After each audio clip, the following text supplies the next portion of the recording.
Hello everyone, welcome to chemist zone. आज का हमारा टॉपिक है classification of crystalline solid. Crystalline solid क्या होता है?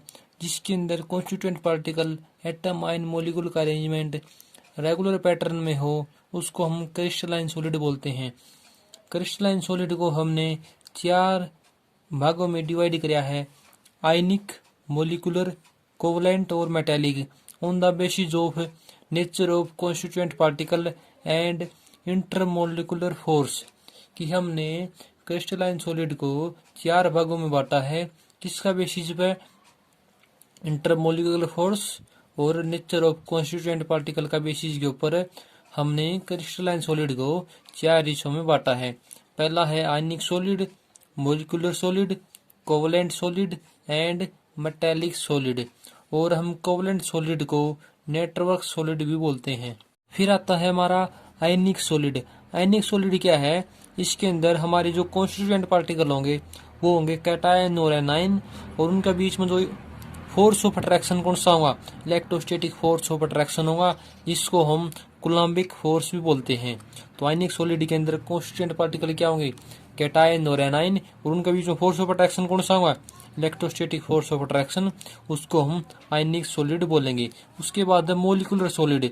मॉलिक्यूलर सॉलिड के अंदर कॉन्स्टिट्यूएंट पार्टिकल होंगे मॉलिक्यूल, और इसको हमने फर्दर डिवाइड कर दिया non polar molecular solid, polar molecular solid और हाइड्रोजन बॉन्डिंग मॉलिक्यूलर सॉलिड के अंदर हमने इसको डिवाइड कर दिया। मॉलिक्यूलर सॉलिड के अंदर कॉन्स्टिट्यूएंट पार्टिकल क्या होंगे? मॉलिक्यूल। उसके बाद है कोवलेंट सॉलिड, जिसको हम नेटवर्क सॉलिड भी बोलते हैं।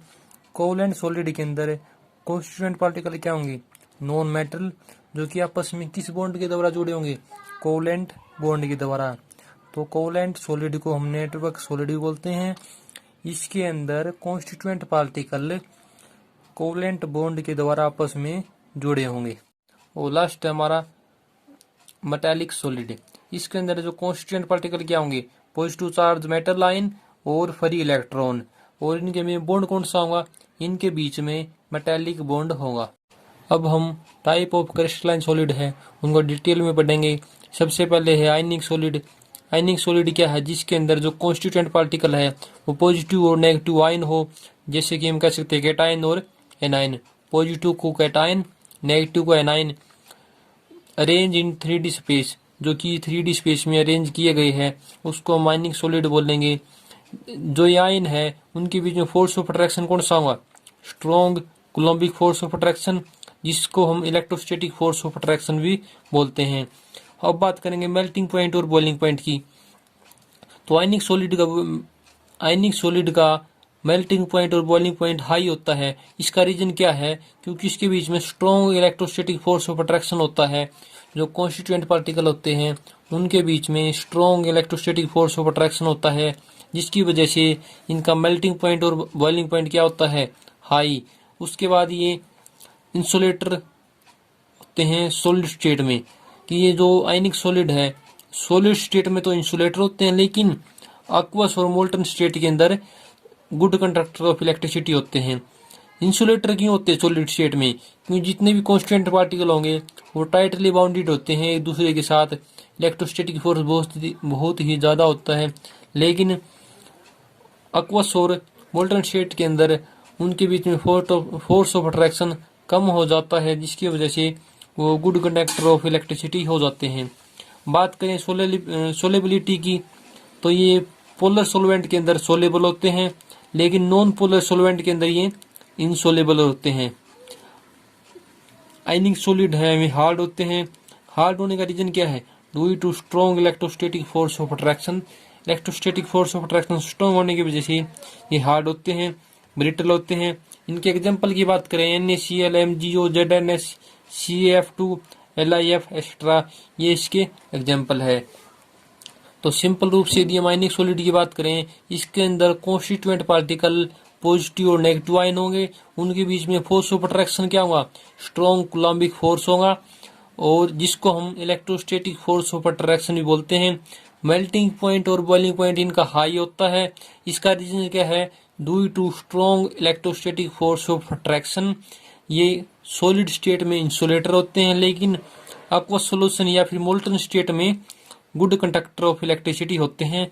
सोलिबिलिटी की बात करें तो पोलर सोलवेंट के अंदर ये सोलेबल होते हैं, लेकिन नॉन पोलर सोलवेंट के अंदर ये इनसोलेबल होते हैं।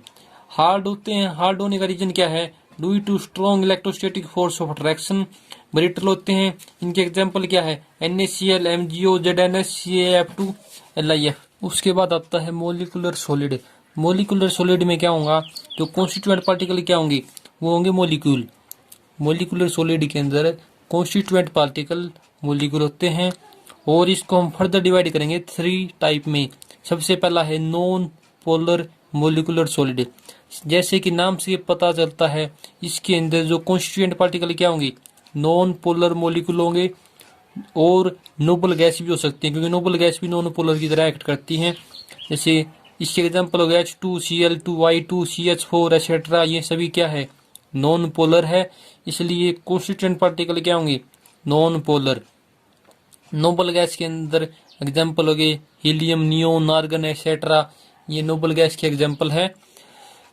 और इसके अंदर यदि हम फोर्स ऑफ अट्रैक्शन की बात करें तो इसके अंदर डिस्पर्सिव फोर्स या फिर लंदन फोर्स होता है, और सॉफ्ट जो नॉन पोलर मोलिकुलर सॉलिड होते हैं वे जनरली सॉफ्ट होते हैं। इसका रीजन क्या है? Because of weak intermolecular force between them.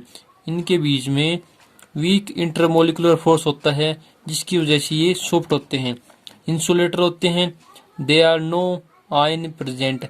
उनके बीच में कोई भी आयन नहीं होता। आयन न होने की वजह से क्या करेंगे? वो इंसुलेटर की तरह एक्ट करेंगे। बात करें मेल्टिंग पॉइंट और बॉइलिंग पॉइंट की, तो नॉन पोलर मोलिकुलर सॉलिड का मेल्टिंग पॉइंट और बॉइलिंग पॉइंट काफ़ी लो होता है। दे आर सॉफ्ट, सॉफ्ट भी होते हैं, इंसुलेटर भी होते हैं, और मेल्टिंग पॉइंट और बॉइलिंग पॉइंट भी इसका क्या होता है? कम होता है। दे आर यूजुअली गैसियस और लिक्विड एट रूम टेम्परेचर। ये जनरली गैस और लिक्विड होते हैं। गैस और लिक्विड होने का रीजन क्या है? क्योंकि इनके बीच में फोर्स ऑफ अट्रैक्शन क्या है? डिस्पर्सिव फोर्स और लंदन फोर्स मीन्स बहुत ही वीक फोर्स है, जिसकी वजह से ये गैसियस और लिक्विड रूप में पाए जाते हैं। अब आता है हमारा पोलर मोलिकुलर सॉलिड। जैसे कि नाम से ये पता चलता है, कॉन्स्टिट्यूएंट पार्टिकल क्या होंगे? इसके अंदर पोलर मोलिकुल होंगे। एग्जाम्पल क्या है इसके? HCl, SO2 एक्सेट्रा है। और इसके अंदर फोर्स ऑफ अट्रैक्शन कौन सा होगा? डायपोल डायपोल इंटरेक्शन इसके अंदर पाया जाएगा। पोलर मोलिकुलर सॉलिड के अंदर डायपोल डायपोल इंटरेक्शन होता है। हम बात करें डायपोल डायपोल इंटरेक्शन है वो ज़्यादा होता है, स्ट्रोंगर होता है as compare to London dispersive force. London dispersive force है नॉन पोलर मोलिकुल के अंदर पाया जाता है, लेकिन डायपोल डायपोल इंटरेक्शन है वो पोलर मोलिकुल सॉलिड के अंदर पाया जाता है। और जो डायपोल डायपोल इंटरेक्शन है वो स्ट्रोंगर होता है as compare to London dispersive force. बात करें मेल्टिंग पॉइंट और बॉइलिंग पॉइंट की, वैसे तो इनके मेल्टिंग पॉइंट और बॉइलिंग पॉइंट कम होते हैं, बहुत ही लो होते हैं, लेकिन यदि हम कंपैरिजन करें नॉन पोलर के साथ तो इनके नॉन पोलर से ज़्यादा होते हैं मेल्टिंग पॉइंट और बॉइलिंग पॉइंट। बात करें इंसुलेटर की, तो ये नॉन कंडक्टर ऑफ इलेक्ट्रिसिटी होते हैं, एग्जिस्ट एज गैसियस और लिक्विड, और ये लिक्विड और गैस की तरह एक्ट करते हैं क्योंकि इनके अंदर फोर्स ऑफ अट्रैक्शन काफ़ी वीक होता है। उसके बाद नंबर 3 पे आता है हाइड्रोजन बॉन्डिंग मोलिकुलर सॉलिड। जैसे कि नाम से पता चलता है उसके अंदर क्या हुआ? उसके अंदर हाइड्रोजन बॉन्ड होगा। हाइड्रोजन बॉन्ड कब बनता है? एक मोलिकुल के पास तो हाइड्रोजन एटम होना चाहिए, और जो दूसरा मोलिकुल है उसके पास कोई ना कोई हाईली इलेक्ट्रॉन एक्टिविटी एटम, और जिसका साइज क्या होना चाहिए? स्मॉल साइज होना चाहिए, तभी हाइड्रोजन बॉन्ड बनेगा, नहीं तो हाइड्रोजन बॉन्ड नहीं बनेगा। हाईली इलेक्ट्रॉन एक्टिव एटम और जिसका साइज स्मॉल है वो कौन से आते हैं? जैसे फ्लोरीन, ऑक्सीजन और नाइट्रोजन एक्सेट्रा। इसके एग्जाम्पल कौन से होगी हाइड्रोजन बॉन्ड की?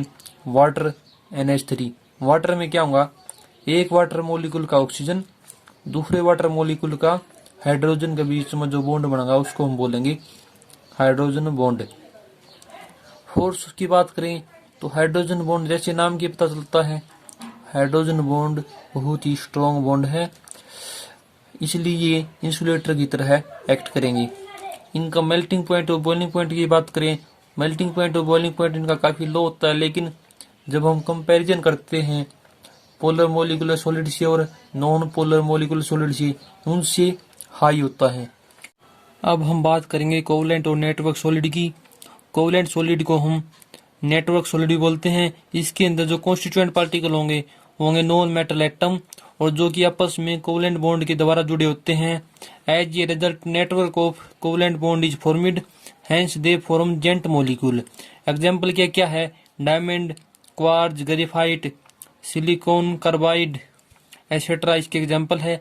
जो कोवलेंट सॉलिड होते हैं वो हार्ड होते हैं, लेकिन इसमें एक्सेप्शन होता है ग्रेफाइट का। इसका मेल्टिंग पॉइंट की बात करें, इनके मेल्टिंग पॉइंट बहुत ही ज़्यादा होते हैं। कई बार तो क्या होता है कि डिकम्पोज हो जाते हैं before melting point, melting point से पहले ही ये डिकम्पोज हो जाते हैं। और ये इंसुलेटर होते हैं। इसमें केवल एक एक्सेप्शन है, वो है ग्रेफाइट। ग्रेफाइट को छोड़कर सभी क्या होते हैं? नॉन कंडक्टर ऑफ इलेक्ट्रिसिटी होते हैं।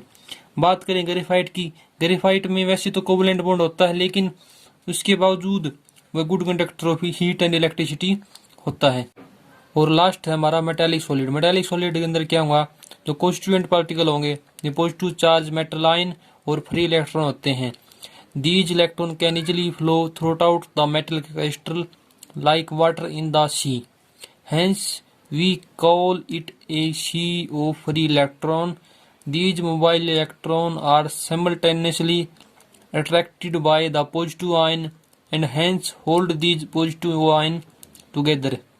कहने का मीनिंग क्या है कि जो मेटालिक सॉलिड होते हैं उसके अंदर जो कॉन्स्टेंट पार्टिकल होंगे वो पॉजिटिव चार्ज मेटल आयन होते हैं और फ्री इलेक्ट्रॉन होते हैं। जैसे कि स्पीक में लिखा गया है पॉजिटिव आयन एंड इलेक्ट्रॉन, और ये आपस में जुड़े होते हैं बहुत ही स्ट्रॉन्ग बॉन्ड के साथ, जिसको मेटेलिक बॉन्ड भी बोलते हैं। कंडक्टिविटी की बात करें, these possess highly electrical and thermal conductivity, क्योंकि इसके अंदर इलेक्ट्रॉन होते हैं तो ये इसकी जो कंडक्टिविटी होती है वो बहुत ही हाई होती है।